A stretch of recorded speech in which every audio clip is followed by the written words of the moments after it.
eccentric sit-up, you can start out in a seated position. That would be the first step. So you could sit on a chair, a stool, your couch, a stability ball would make it a little bit harder. So if you're starting out with that option, you're gonna come seated, keep your feet planted on the floor, start out upright, and then you're just going to lean back to a place that you feel in control. If you're working with any diastasis, just be mindful.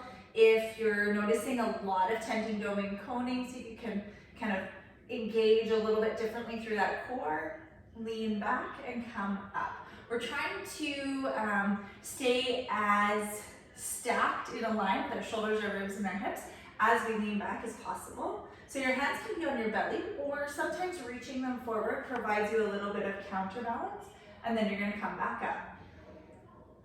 So that's option one. If you're ready to progress, you can come down onto the floor.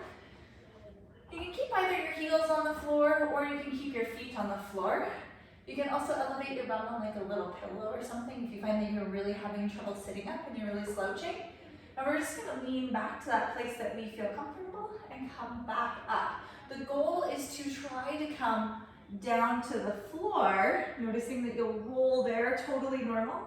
And then we're gonna come back up and start again. So we're starting and finishing at the top, leaning back with control, taking as much time as possible to come down onto the floor,